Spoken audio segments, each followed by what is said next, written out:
All right, it's 12 p.m. We're going to call the meeting to order, and I'm going to point out that the City of London is committed to making every effort to provide alternate formats and communication supports for council, standing or advisory committee meetings, and information upon request. To make a request for any city service, please contact accessibility@london.ca or 519-661-2489, extension 2425. That being said, we'll now move on to disclosures of pecuniary interest. Are there any? There being none, we will move on to the consent matters. I know that 2.9 and 2.14 are being pulled. Any other matters to be pulled from the agenda, not to be spoken to, just pulled? All right, so we'll move items 2.1 to 2.8 and 2.11, 12, 13, and 15. Somebody prepared to move those? Councillor Lewis, seconder. Councillor Lehman. And before we vote, any comments on any matters?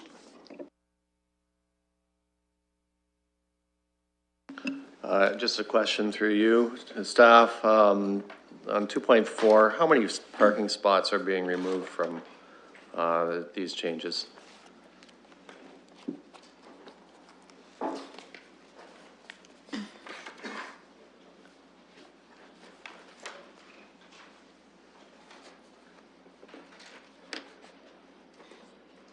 Oh, sorry. Through the chair, we don't have the exact number. We can count them up and provide that information to you at a later date if that would help. Councillor Pelosi. Thank you, Mr. Chair. Also a question to staff regarding 2.4.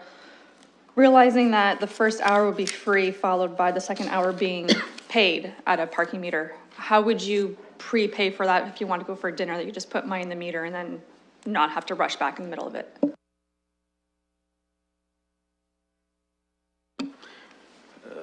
The hour exemption is a unique offer that's being provided in this space, and it's intended to provide an accommodation as much as possible.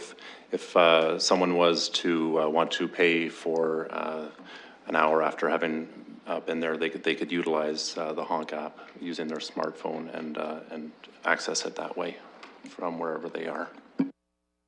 Okay, follow-up question. If they're not a Honk app user, would they be able to just put an hour in the meter and it would kind of cover 2 hours? Just thinking about bylaw enforcement later and people not having to run back to their cars.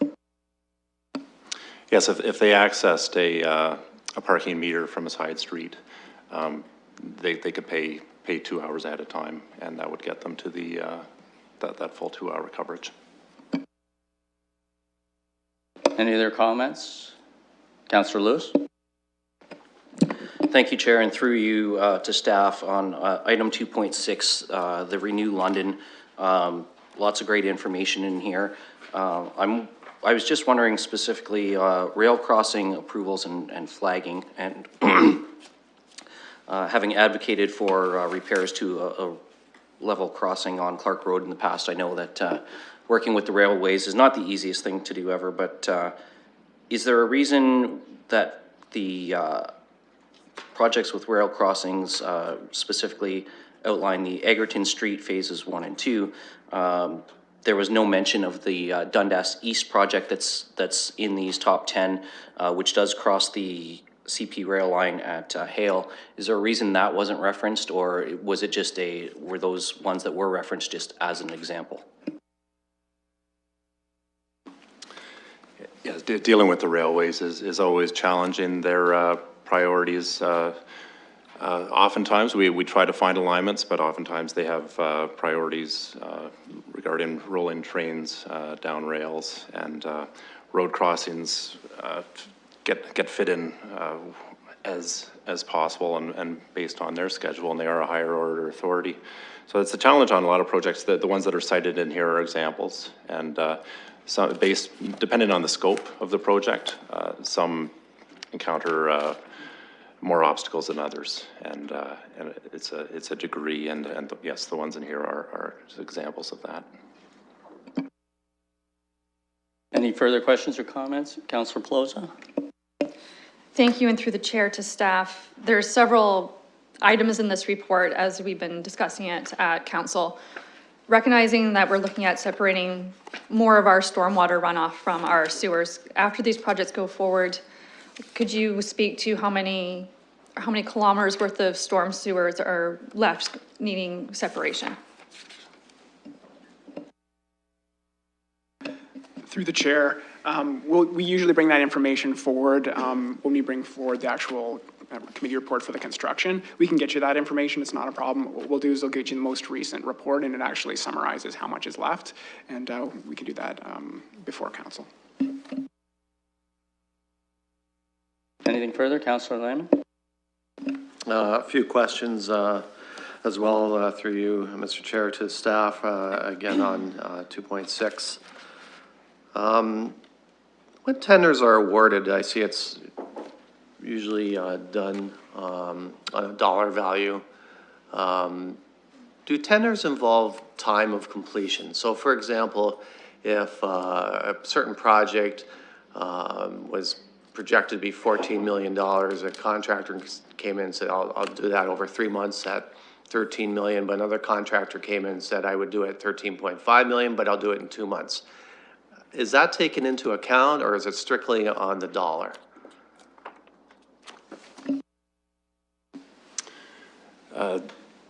There are different procurement models that can get quite complex.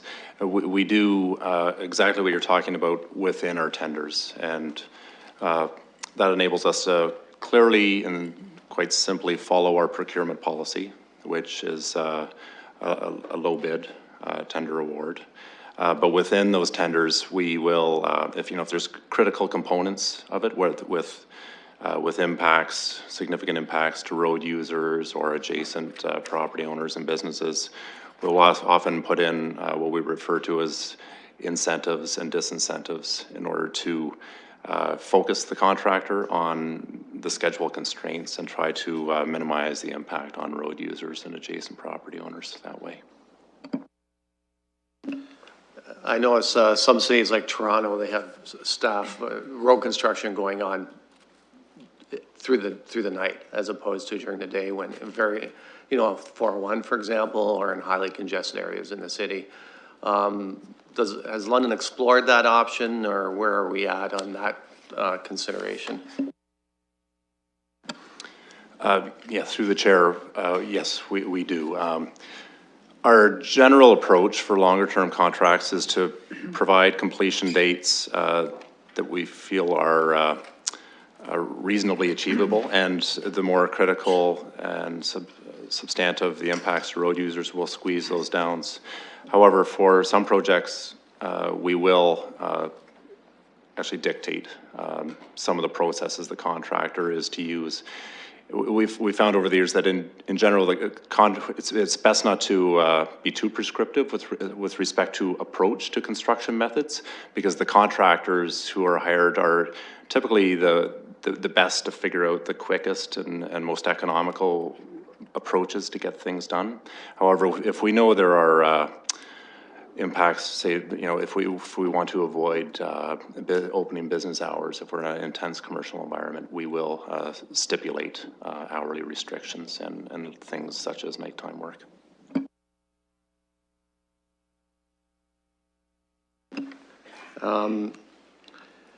I see the city's really trying to do a good job in communicating schedules to those property owners and business owners that are affected by construction. How are private projects involved in that communication? Let's say King Street, for example, where I have a lot of construction downtown with Dundas Place in New York. But there's also an apartment going up on King that will involve a lot of construction activity. Are they included in that loop of communication from the city to the people nearby?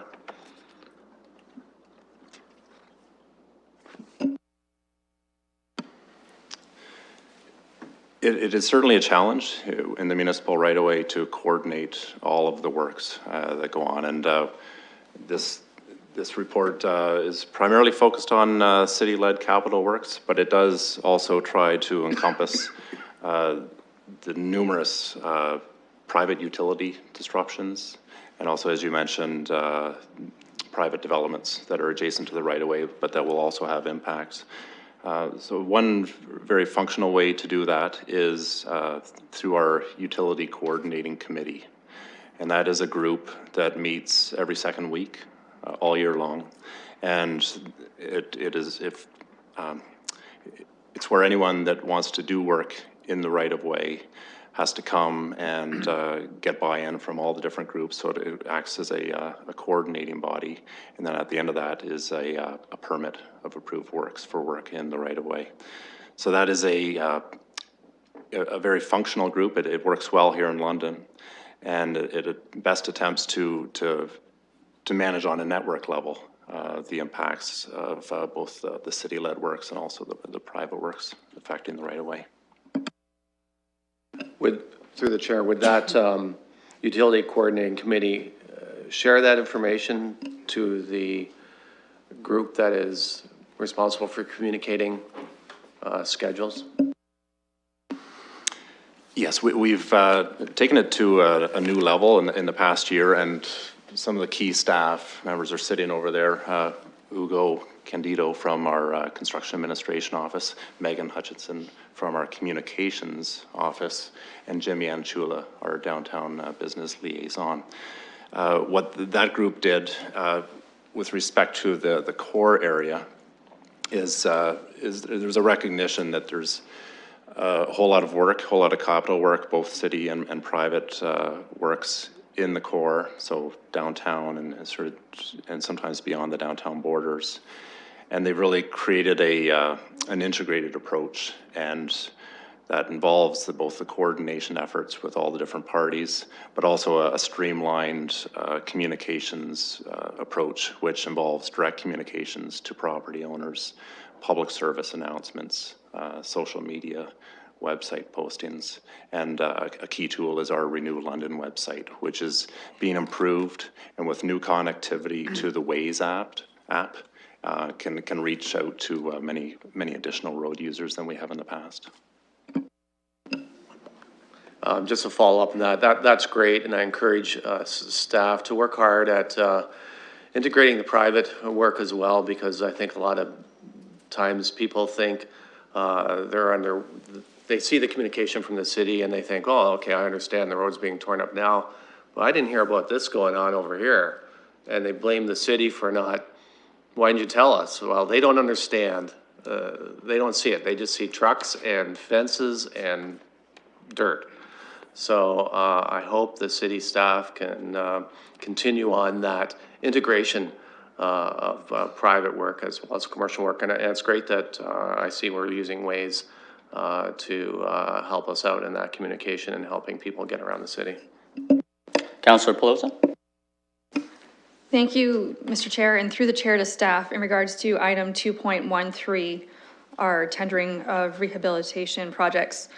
Looking at a two-part question. First part, asking if you could speak to the variance of our estimate about 6.3 million versus the contract actually coming in at 4.5, if there was anything in there that caused such a large variance. It's hard to really nail down the exact reasons for that. What is most important is the grouping of the tender bids. So year to year, prices for construction items can vary, and the most significant item in this tender is asphalt, and that does fluctuate based on the price of oil. So it is a little hard to estimate, and there's indexes that we follow. However, the indexes tend to get turned off in the months that it's not being used, so through the winter months. So that's probably the primary reason for the discrepancy. But when we look at the tender prices submitted, the contractors who are the suppliers, they have their fingers on the pulse, and seeing a good grouping of those prices indicates to us that it's a competitive environment and therefore value for money. Perfect. Thank you for the explanation and insight into that industry. Follow-up question is in regards to the item E on the projects list being the Wellington Road in the southbound lanes between Commissioners and Southdale. if those projects are looking for 2019, just wondering if there could be any potential conflict as a council, we move into our favorite transit discussion of BRT, and not knowing what legs may or may not go ahead and in what order, looking to see if this is redundant work or any potential conflicts of doing this work and having to redo it shortly. Thank you. That's a very good question, and one that was anticipated. The work on Wellington Road is the work that needs to be completed in the very near term. We have an era of surface coarse asphalt that deteriorates rapidly, and there was replacements last year on Southdale and on Commissioners, and it's a function of the coarse aggregate. And once the asphalt, the glue starts debonding from the aggregate, it ruts and potholes very rapidly. So unfortunately, we have some of that product remaining on Wellington Road. So the strategy there is the most cost-effective, just a replacement of that surface layer. So it is work that's required in the near term, but it's done in a cost-effective manner such that it doesn't prejudice any decisions made with respect to Wellington Road in the longer term. It's just an interim holding strategy. Just a follow-up question or comment then. Certainly thank you for that clarification, as Ward 12 is mine, and those roads were a huge complaint as they had the washboarding effect, and definitely not okay for major arterial roads and the safety of motorists. Thank you. Councillor Van Holst. Thank you very much. I just wanted to follow up a tangent about this question to staff. We've had a fair bit of problem with asphalt recently. There was Commissioners Road as well. And I recall Councillor Morgan wondering why the city, because we're certainly the largest purchaser of asphalt around here, why don't we have our own asphalt plant, and then we could make sure that our standards were always met, and there'd probably be a lot of cost efficiencies with that. So my question to staff is just, has that been considered? I mean, if not, maybe we should ask you to consider it, but that would be my question through the chair. Someone want to take a stab at that? The way we approach our capital works is predominantly by going to the private sector, and because it facilitates competition. We are somewhat of a smaller market as far as the provincial context goes, but we are fortunate to have two asphalt suppliers in town, and a couple of more outside of the city, but within proximity that they bid on our work. So there is a competitive advantage there. I can't think of a municipality in the province that does own its own asphalt plant. That is quite specialized work, and it requires a certain volume just for the business case and the economics. And as much as the city does purchase a fair amount of asphalt, the economics to keep those two private asphalt plants in town is based on city, surrounding county, private development, a whole lot of work beyond ours. So I'd be skeptical that there would be a cost-effective business case for the city to own and operate its own asphalt plant. Anything further from the committee? Councillor Helm, or Deputy, whatever. Go ahead. Thank you, Chair. I wanted to ask about 2.8. This is obviously an important project in the Mornington area, EA, and the landing of the notice of completion there. In terms of the timeline through the chair to our staff, it says, sometime in the next 5 years, residents in this area are certainly quite keen to have the storm sewer and the relief sewer problem resolved. There are going to be some impacts from the construction of these new ponds if that goes ahead, and I wonder if you could just give us a sense of whether we're going to see this in the multi-year budget as a project in the sort of within the next 4 years, or if it's later. Through the chair, this will be part of the multi-year budget process. of course, a lot of our work also relates into the work that's being done as part of the transportation list that's coming forward as well. So once that's concluded, we'll be able to really lock down some of these dates in a more fine detail and also have that as part of the multi-year budget. But the anticipation was to have these within that 4-year period, possibly straddling over to the 5 as well. Thank you. And in terms of the impacts of the creation of these 2 new ponds, it's noted in the report that there's going to be some impacts on some of the trees that already exist in this area. This is obviously a park that has been sort of renaturalizing over time. What is the strategy in terms of mitigating those impacts and in terms of new plantings that might go on along with the introduction of the stormwater management pond? Through the chair, Kyle Chambers, who's the engineer on the project, is here, and he can add in if I miss anything. My understanding is that for the most part, these will be dry cells, so really they'll just be depressions, and then they will be renaturalized. But I'll let Kyle add anything I might have missed. Yeah, through the chair, there would be through the detailed design of the pond, there would be like a comprehensive replanting plan that would be incorporated as part of the actual construction of the ponds. Thank you. And you know, one of my concerns with this kind of work is that sometimes what we'll do is we'll wait for the actual pond construction to happen before we do plantings. And obviously with trees, the earlier you plant them, the better. So I think if there are opportunities where we know we're going to impact these trees, where the pathway is going to go, and the whole project is going to happen 5 years from now, I'd rather get the trees in the ground, you know, next year or sooner if we know where the ponds are going to be now, so that we can start getting the benefits of that. Because some of these trees that are going to be impacted are quite significant, and so in terms of replacing their function, I just pass it on to staff as an idea.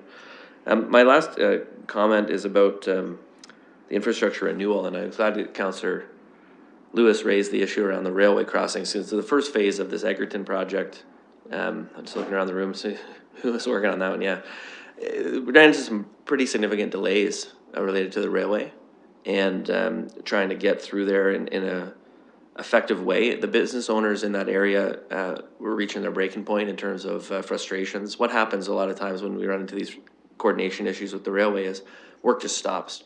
Nothing's happening. Everyone's looking around and they say, "What's going on?"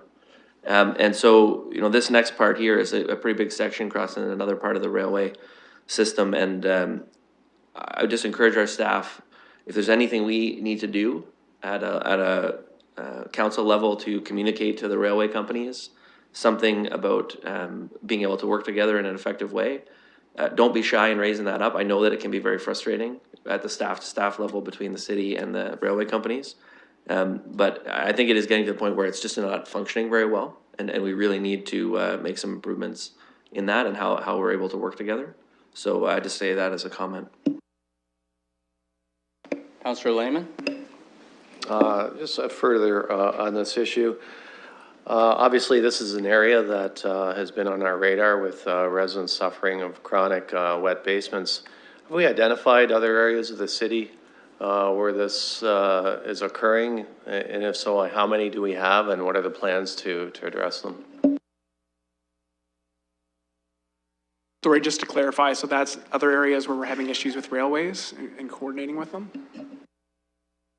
Sorry, I wasn't clear. I'm just, this issue on Quebec Street is because of sewer backup, right? And stormwater, wet basements. So I'm just wondering, do we have a list? Like, are there like 4 other areas in the city where we know of that we have to address, or are there not? I don't know. Through the chair, yes, we have a comprehensive 20-year plan for addressing these needs. Of course, it takes a lot of time because we've got older areas that we have to also coordinate the other work for. If we're going to go into a street, we want to be able to look at the water mains, the sewers, and everything else, the other infrastructure. So we do have a comprehensive plan, and you'll see a little bit more of that coming into the multi-year budget process as well. Anything further? There being none, it's moved and seconded the consent items other than 2.9 and 2.14, so I'll call the question on that.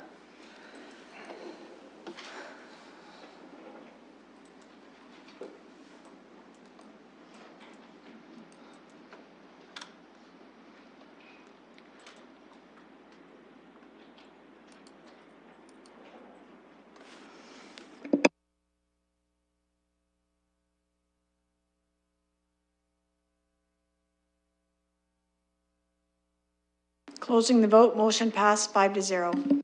Moving on to item 2.9, Councillor Pelosi, you wish to have that poll? Thank you, Mr. Chair. Certainly, reading 2.9 was of great interest to me. Been reading up on the program and the resolutions required for the city to comply.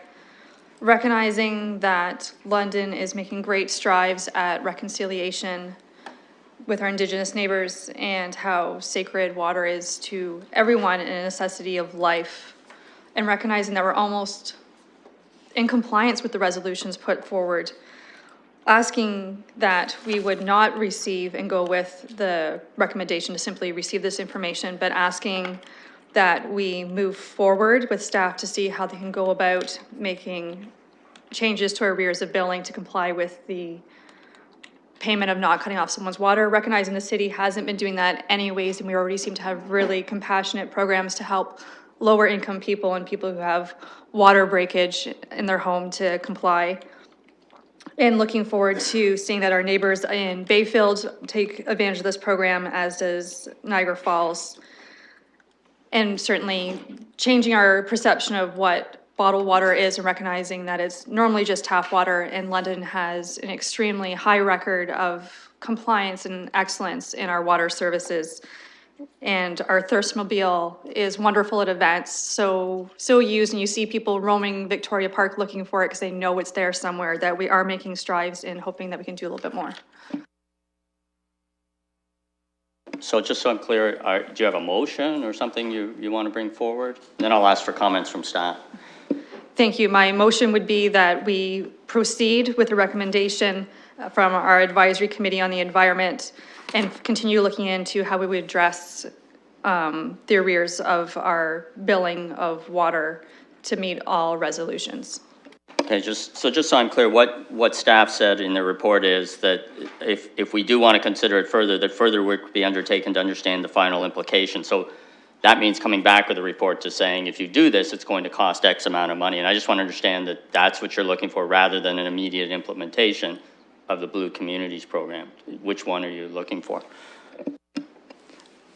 I would like to see the staff report, recognizing that I would like to see us adopt it, but certainly always mindful of the financial impact of the City of London and any ramifications, if any.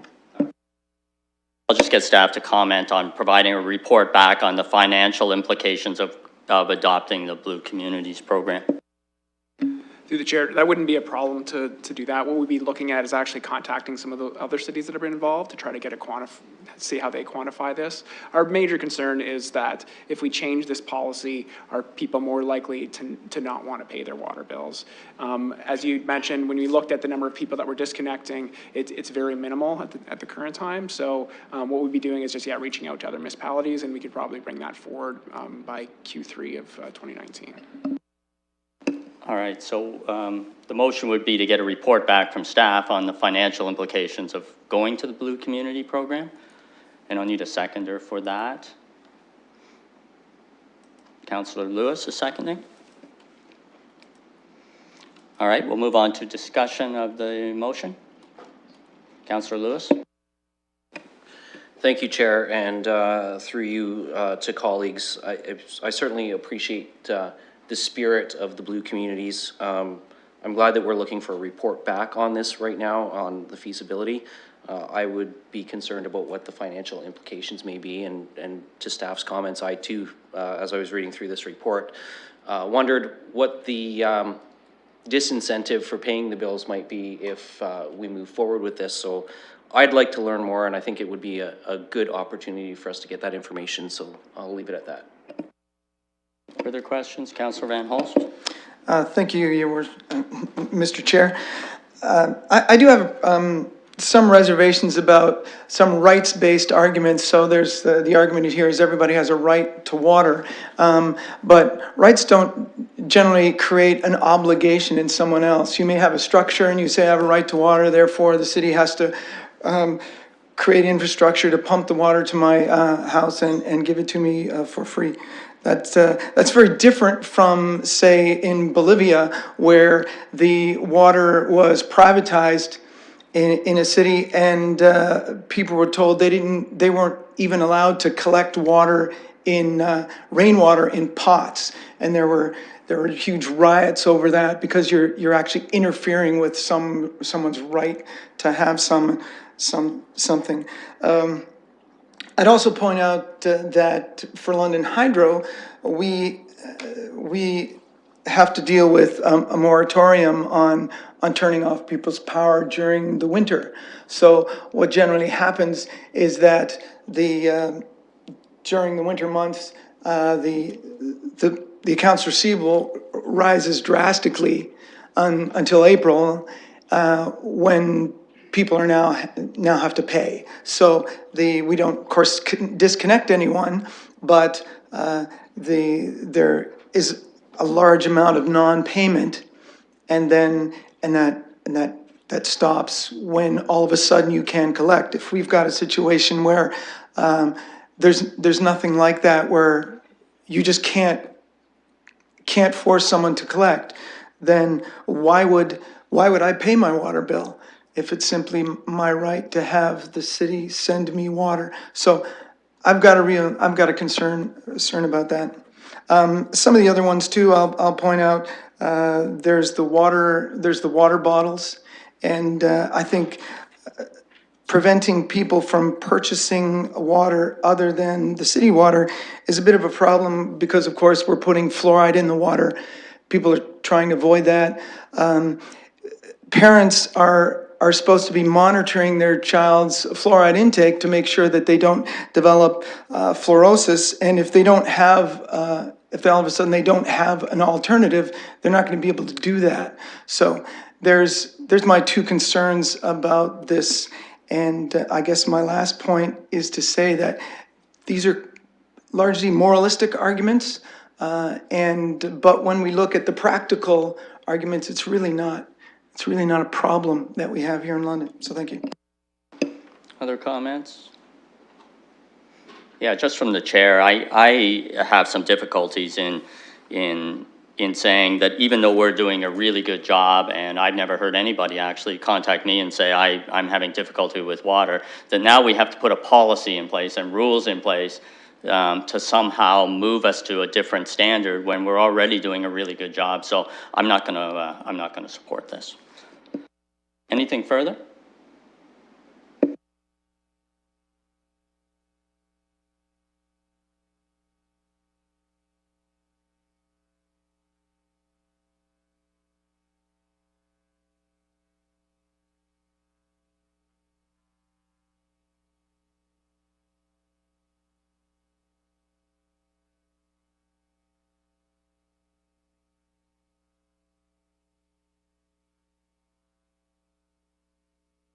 Closing the vote, motion failed 2-3. And we'll move on to item 214, and Councillor,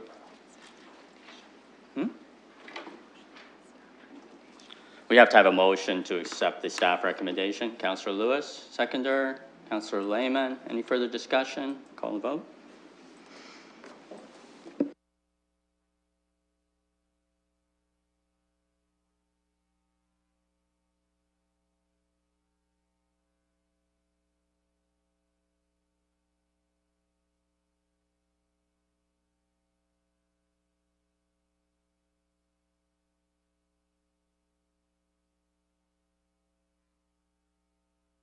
Closing the vote, motion passed 4-1.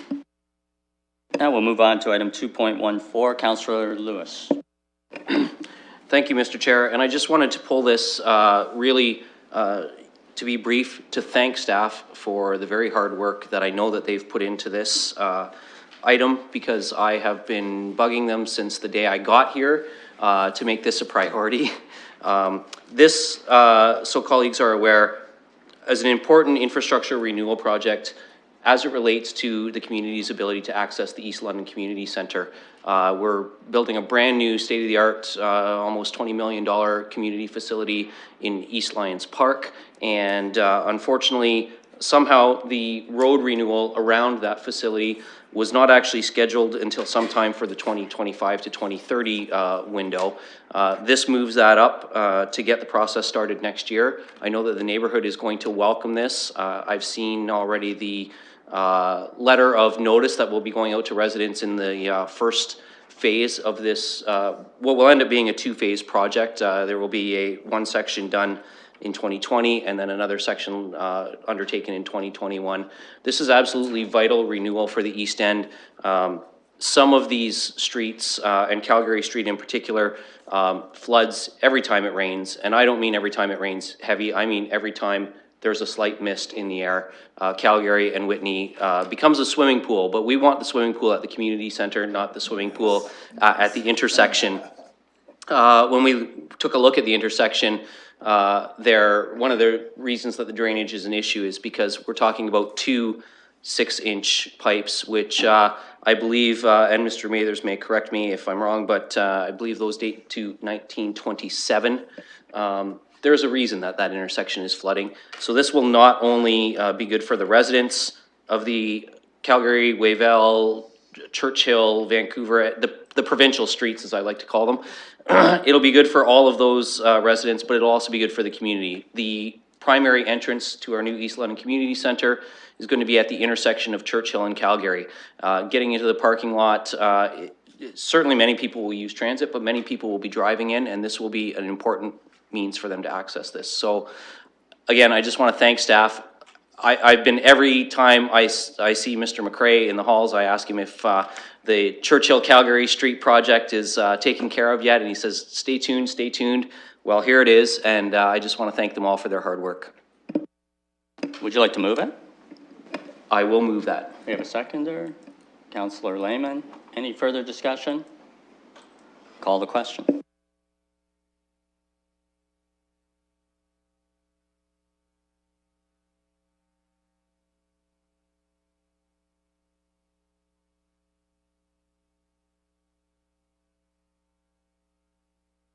Closing the vote, motion passed 5-0. Moving on then to the scheduled items, item 3.1, which is public participation meeting. So we'll need a motion to open the public participation meeting.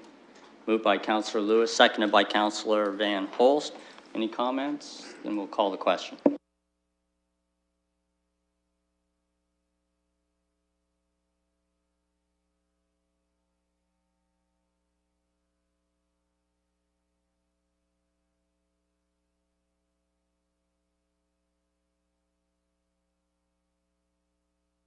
Closing the vote, motion passed 5-0. Staff have a report, or are we just going to, a brief report or anything like that? Go ahead. Through the chair, just talk at a very high level. This is minor changes to the water bylaw and the wastewater and stormwater bylaw. We try to collect these as the years go on and then provide it in one meeting so we can talk about it in its entirety. There's some fairly minor things. We've got into much more detail in Appendix A, and you can see all the individual changes. There's some very rudimentary items and then some compassionate grounds items. You'll see that there's a discussion of ensuring that we're not going to charge someone if we have to use a private source to fight a fire, those types of things. So fairly general items. If you have any questions on them, specifically, Aaron Rosenthal, who's the Division Manager of Water Engineering, is here, and he's taken the lead in creating this list and bringing it forward. Thank you very much. Any technical questions from the committee? Councillor Van Holst, technical questions only? Yes, thank you. Just my question to you, Mr. Chair, just about the meter installation options, and it suggests that there's a very small number of people that don't want them read by radio frequency. However, I just wanted to ask what the other options were. Through the chair, I'll request that Aaron Rosenthal answer that question. Through the chair. So yeah, there's a couple of options for them. The first one being they could just simply get the radio device that actually transmits the data wired outside of their house. That would be the first option. They could also have a meter pit installed, which would be a more costly option for them, but is another thing where they would put their meter out in their front yard, so that way the radio transmitter would be further from their house. And then the other option is to actually have it a touchpad wired outside their house. So for that one, we would have to send a meter, like a manual, like a person to actually go up and read the meter from that touchpad. And yeah, so that's their third option. Under that option, because we would be reading their meter less frequently than we do now, it wouldn't be monthly. So that's in the bylaw, one of the stipulations is that you wouldn't be eligible for the customer assistance program, especially the leak allowance, because your leak wouldn't be caught very early. It would be several months that it had been leaking. So, basically on their option. So we're exempting them for that. They also wouldn't pay into the system either.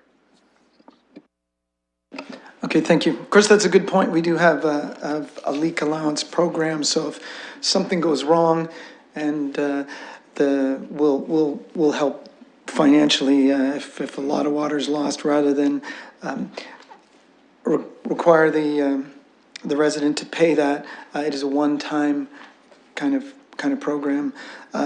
I should mention that the radio reading creates a great number of cost efficiencies. Yeah, just to remind you, Councillor, we're doing technical questions now. If you okay. have any Sorry. argument or statements, let's save that for Thank you, later. sure. All right, Councillor Pelosa. Thank you. Through the chair, it's a question in regards to 6.17 of how we assign damage to the fire hydrants. Just looking for clarification, if the damage is done below the breakaway flange, how it's responsibility of the owner versus the above, it's a city one, of what would normally cause damage to the fire hydrants, and why would a property owner be expected to absorb that cost?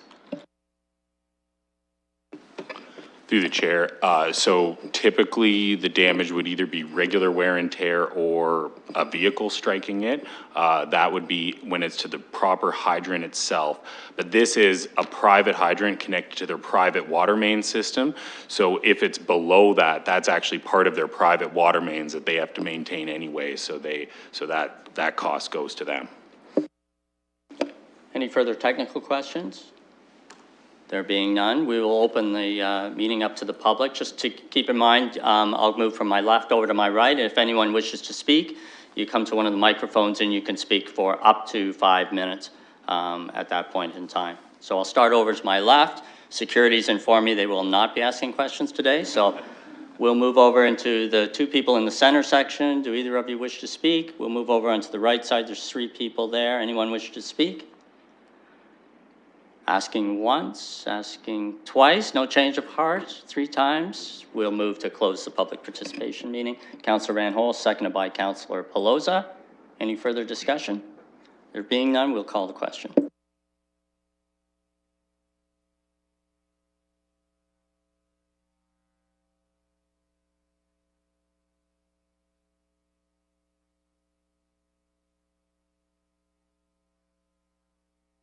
Closing the vote, motion passed 5-0. Moving on, is someone prepared to move the recommendation? Is there anything further? Councillor Pelosa, seconded by Councillor Van Holst. It's moved and seconded. Any discussion? There being none, we'll call the question.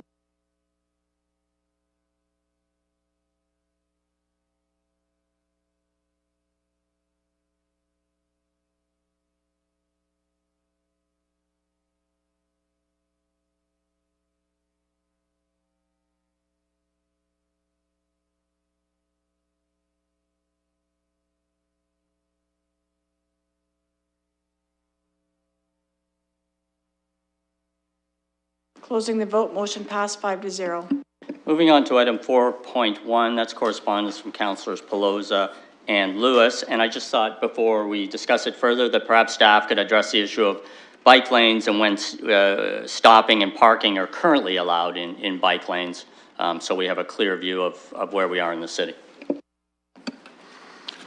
Thank you. Through the chair. When a bike lane is installed and designated, the default is to disallow parking.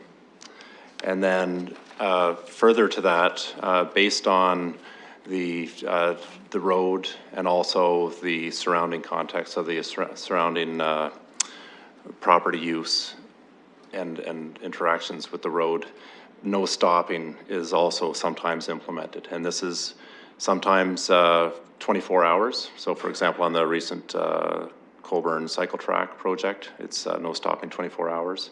But on other projects, it can be no stopping just in peak hours, and in off-peak times, stopping is allowed.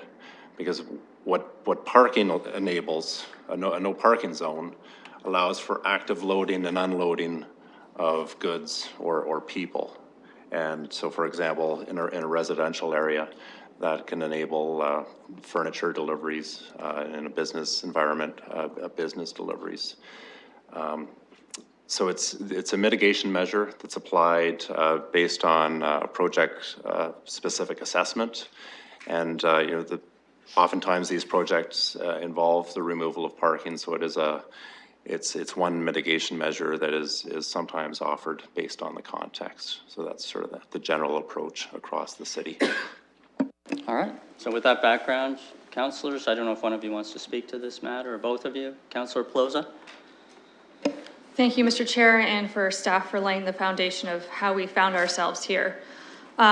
This motion was written in response from residents of my ward and those who use active transportation, realizing that our bylaw enforcement does a wonderful job, but they can't be everywhere at once. And they provide me with the insight that it could take an hour to get to a phone call if someone stopped. Frequently one sees paid courier services, parking in the cycling lanes. We see lawn maintenance vehicles parking and unloading and doing their things that they need to do instead of using the driveways, a nearby plaza or side streets. Recognizing that our cyclists are already vulnerable, that the vehicle parked in their lane and right away of traffic is forcing them into other traffic, which isn't always mindful. And if we want to be an accessible community promoting active transportation, we need to do a little bit better, in my opinion. And certainly not everyone does the 9-to-5 jobs, and as cyclists are trying to get to work, they can go at pretty good speeds. They keep up with traffic, and this is forcing them out. This bylaw amendment is hoping to identify that. Certainly, I recognize people would still park or stop, because you aren't always going to be able to catch everybody. But certainly the no parking signs followed by, but yes, you can stop here between these hours, is not the impression I think we're looking at giving for those trying to use our roadways safely and knowing that they would have right away. Can I just clarify though, because I can tell you we read this, the way I read it is that it says, prohibiting stopping and parking of vehicles in designated bicycle lanes where an official no stopping zone sign has been erected on display. So what the motion is saying is where there's a sign right now that says no stopping, let's enforce that. But are you looking for something further to say, well, let's prohibit stopping in its entirety in bike lanes? Because it's an important distinction, because as staff's saying, it would involve going back to a number of bike lanes and changing the designation. So I think it's important that we're clear on which one you're looking at. Certainly, I would like the no stopping signs to be removed. That would just be the no parking signs, and certainly on the enforcement of our bylaws that we already have in place, as we recently revised the ticketing fees as well for infractions. Okay, just to be clear though, if you remove the no stopping signs and left just the no parking signs, people could still stop whenever they wanted because there's no prohibition against stopping. So that's why clarity is going to be important on this, because I think what staff's saying is we identified places where we thought it was appropriate that there be stopping on occasions in bike lanes. And if you took just all the no stopping signs out, people could stop, I assume, they could stop, but they just couldn't park. So the distinction is going to be quite important here as to what we're looking for. Councillor Lewis, can you help? Thank you, Mr. Chair. Yes, I'm happy to weigh in on this. I think there might be a little bit of muddled communication here. For my point of view, the no stopping signs are very important, and frankly, they're not being enforced. And I've seen it regularly on Queens myself, in the bike lane on Queen, where cyclists are forced to move into regular traffic, because a courier, a delivery van, whatever the case may be, is blocking that bike lane. And in fact, as Councillor Pelosi indicated, in some cases where there is a parking lot available, and it's simply for convenience that they've chosen to put on their hazards and block the bike lane in order to run a package up to the front door. Again, I recognize that bylaw enforcement has limited resources. It can only do so much. I think what I would really like to see, first of all, is the enforcement of the no stopping zone being given a priority, particularly in our downtown cycling lane corridors, because I see the offenses there more than anywhere else, and that may be simply an indication of my patterns of travel. It may not reflect the reality across the city, but that's where I see the direction needing to go, is that we are really enforcing and prohibiting the stopping of vehicles in the designated bike lanes. Now, I understand in more residential and more neighborhood areas where we have bike lanes, in some cases, you may actually have parking inside a bike lane, and that a vehicle has to cross that bike lane to get into a parking spot. I am not, and don't pretend to be in any way, shape, or form an expert on how to best deal with that.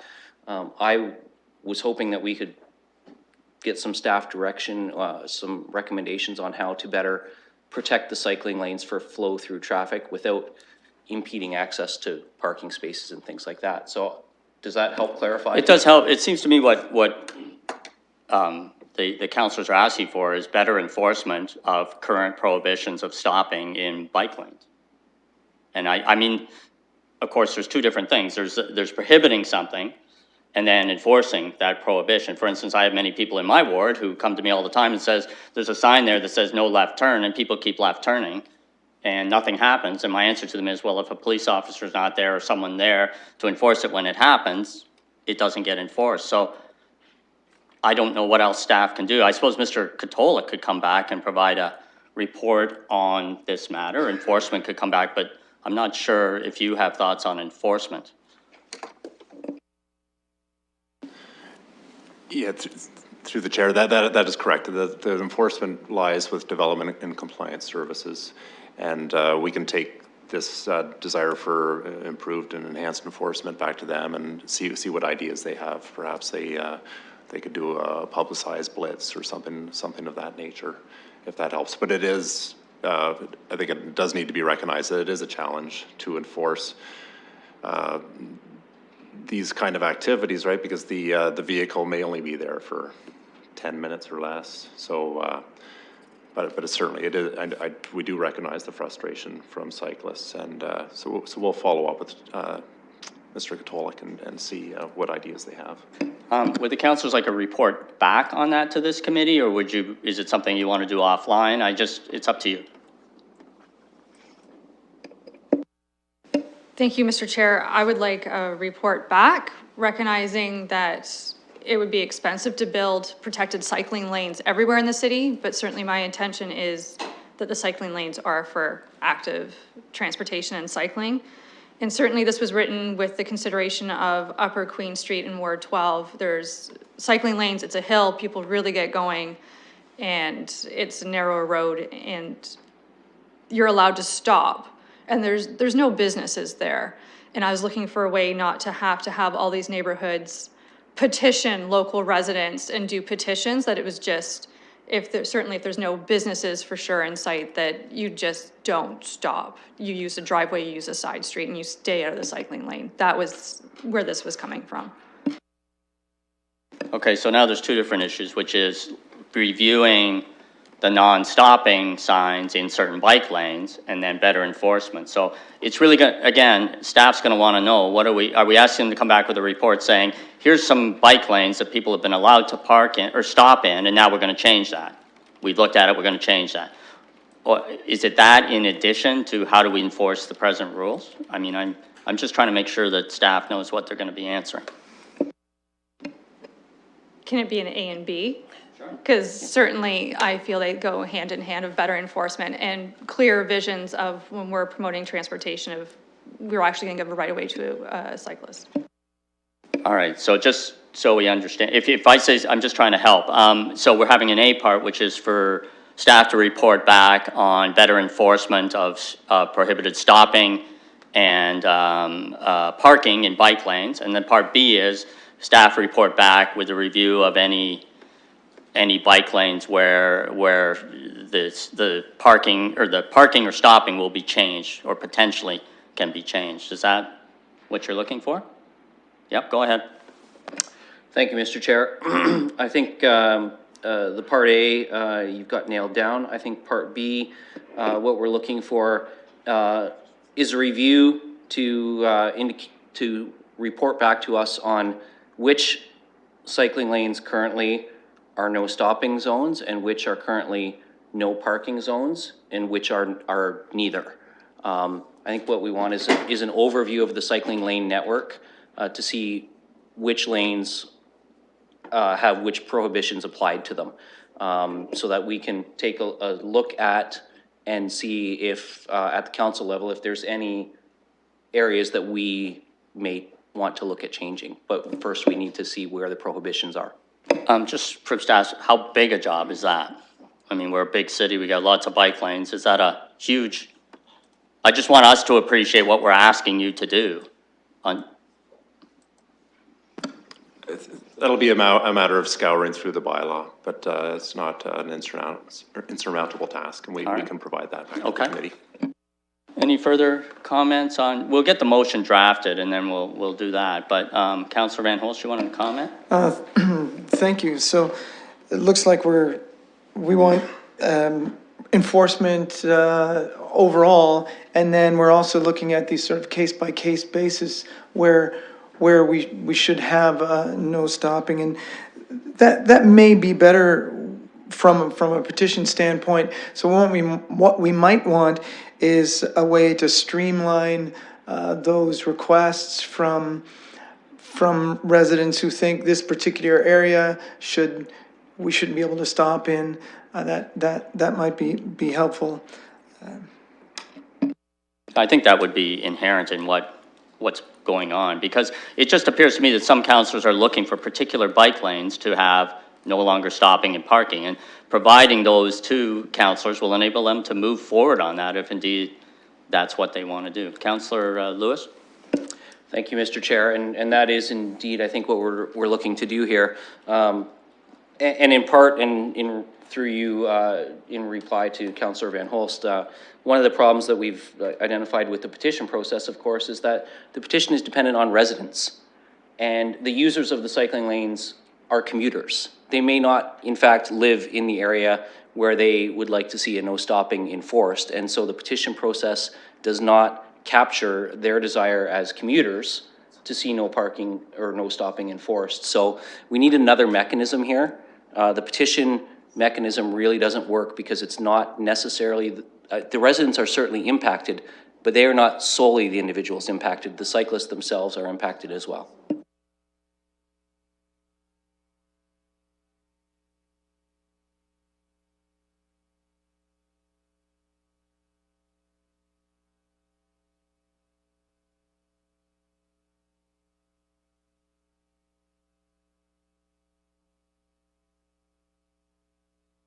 So staff is working on a motion, and in the interim, if anybody has any additional comments, let's get those done. Councillor Van Holst?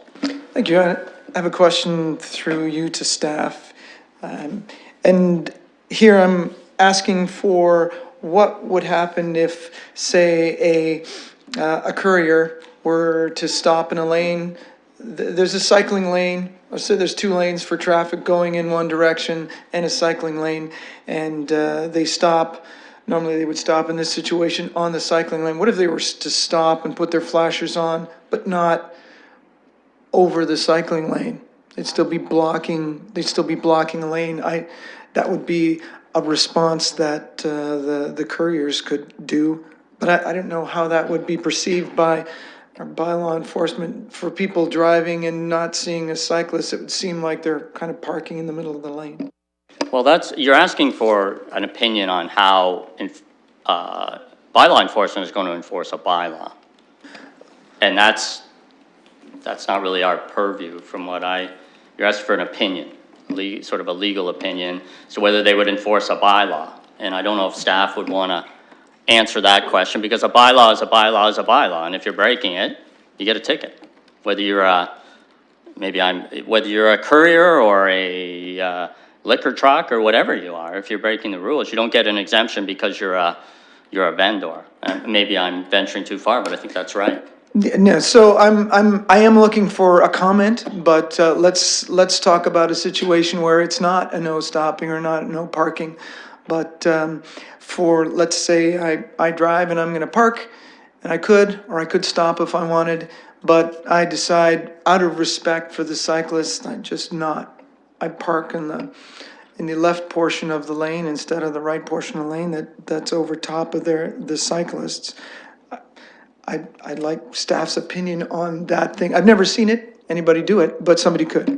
But Councillor, if it says no stopping or no parking, and you park your car in that lane and leave it there, you're violating the bylaw. Well, it doesn't matter whether you're in the cycling lane or... Sorry. In my question, I just said to you, let's talk about the situation where there isn't a no parking or no stopping. And you choose to park in the, again, if you want to try to guess at that, but I just want to caution that people are not providing legal opinions here. Okay, yeah. I'm not asking for a legal opinion. Mr. Chair, I'd be happy to hear your opinion on this situation. I'm not you would have to pay me to get my opinion as a lawyer. Okay, I'm not looking for your opinion as a lawyer. Just some comment on living outside the box. Just keeping in mind that you're not enforcement, you're not providing a binding opinion if you want to provide a comment. Okay, Mr. Chair, you have beaten me down. I'm just going to cede the microphone. Thank you. Okay, that was easy. Anything further on the motion that we're drafting? Okay, so you should be able to read it. It's up, and I just want you to have a look at it.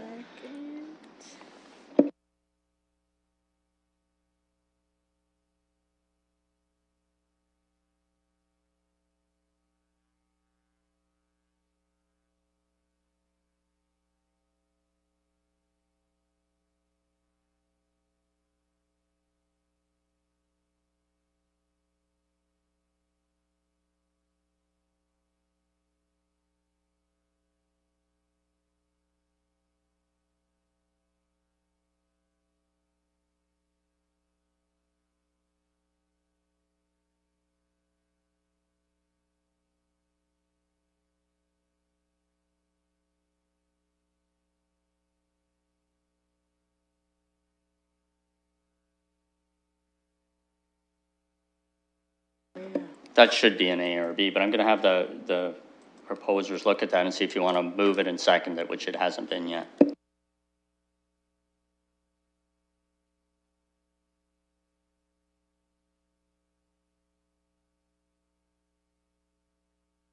Yes? Councillor Pelosi is going to move that, seconded by Councillor Lewis. Any further discussion? All right, we'll call the vote.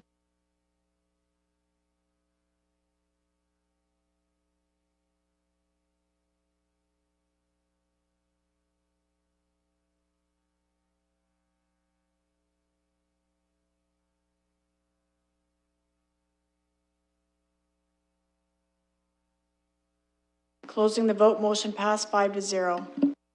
The next matter is deferred matters and additional business. There's the deferred matters list. Does anybody have anything they wish to discuss? Does staff have any comments with regard to the deferred items? Yes, Mr. Stanford. Mr. Chair, for item number 1, if we could move that to third quarter, we'll be going out for request for proposals in about a month from now, so we will have our answers at the end of the second quarter and reporting to Civic Works in the third quarter. Someone prepared to move that? Councillor Lewis, seconder. Councillor Pelosi, any discussion of that? Okay, we'll call that motion.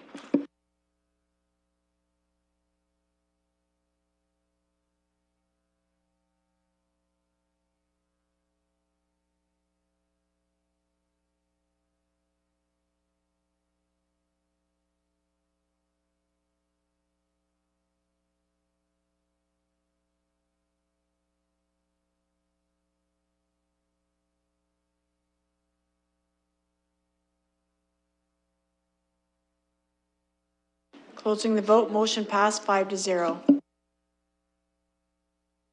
I understand we also included receipt of the deferred matters list, so we just have adjournment. We can do that by hand. Oh, sorry, Councillor Lewis, I thought we were free, but go ahead. Sorry, Mr. Chair, I thought we were too, but I just, and this is late, so forgive me, but I just noticed that item 8 on the deferred matters list was actually in today's consent items, so does that need to be there anymore? I think that'll just come off on its own. All right, moving on, adjournment, mover and seconder, moved by Councillor Lewis, seconded by Councillor Pelosa. All in favor? Thank you very much. Well, I'll see you back at planning at 4.